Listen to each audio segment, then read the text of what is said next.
What is up, ladies and gentlemen? Today we're going to have a look at my gray water shower tank thing that I built. Yeah, it's this little thing right here. This is basically my water tank, and I decided to, it's not fully pressurized, but it kind of works on the same principle. So all it is just a regular PVC pipe tube, and all I did was add this, which just acts as my relief pressure valve. It's just like a safety thing, just in case, because this, as you can see, it says not for pressure.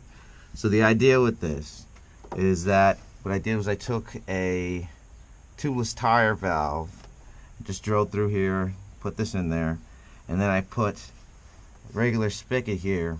So it's hooked up straight to this hose right here, cheap El Cheapo hose, and then I had just a clip that was part of this van initially, for that tool chest that was in here. But yeah, so it just sits like this.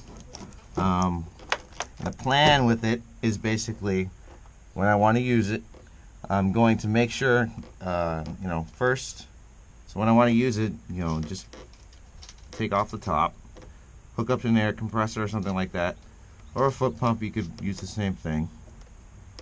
Make sure you open it first. So make sure there's water flowing first, because like I said, this is not for pressure. So basically all you're doing, instead of pressurizing the tank, which you could do with some types of PVC pipe that are pressure rated. Not with this, I wouldn't recommend it.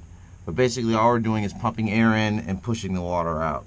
So yeah, we'll have some pressure, but as long as this valve is open, so that air and water coming out, yeah, it's not going to be full force or anything like that, but it's just enough that I have running water when I need it.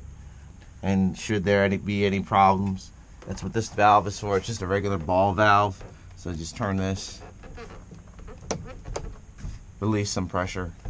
So along the same lines, I finally managed to get my battery, which is this NPP 12 volt 200 amp hour big ass solar battery. And surprisingly, I managed to get it to fit in here perfectly. I didn't tear up the box too much. This thing weighs 130 pounds.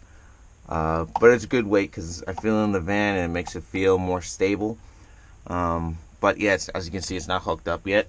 And basically for this, I just got one of these Jupiter 1500 watt inverters. I'll probably put it, thinking probably like on top, something like that. Maybe screw it down. So I'll have the wires in through the hole in the back to this into the battery, and then I've got my solar controller, which will probably be out on the side and stuff, so I can just check it. But yeah, 12 volt 200 amp hour battery, a little bit pricey, about like 380 bucks, but I think it's worth it. And in other news, I'm out here and managed to get my 47 tooth sprocket installed, and my god, the difference. This feels like the gearing from the GZ250. This feels like an actual streetable, semi-dirtable bike, and it's perfect. So yeah, if you're gonna get a Hawk 250 or one of these TT250s, I highly recommend changing the gear ratio to 47 or maybe even 45, depending on how much you're going to ride on this. Alright, man, so after riding it with this new 47 tooth sprocket, I freaking love it. It's just awesome. I can keep up with traffic. I don't feel like I'm stressing the bike all the time. I'm being able to hold in fourth gear at like maybe 45 and cruise, and still it's not stressing the bike. And I have another gear, so I definitely recommend going 47. Man, I tell you what, riding with this new sprocket, it really is such a difference. Everything's not wound up. I'm usually keeping it around like 4,000 RPM, not having to wind anything out. It's just beautiful. And you know, the other thing about 250s I forgot, since the GZ250, was you get blown around by the wind a lot. And man, I just totally forgot about that, since it wasn't even a factor on my Vulcan. But this bike now, it's holding up, and I've already dropped it probably about like 4 times on dirt, just because I suck and don't ride in the mud, especially with these tires. They're mostly for street. But yeah, I'm getting used to it. Right now, with the new Sprocket, it is totally a streetable bike. And I'm loving every minute of it. I can't wait to take this out to Nevada and see what we get.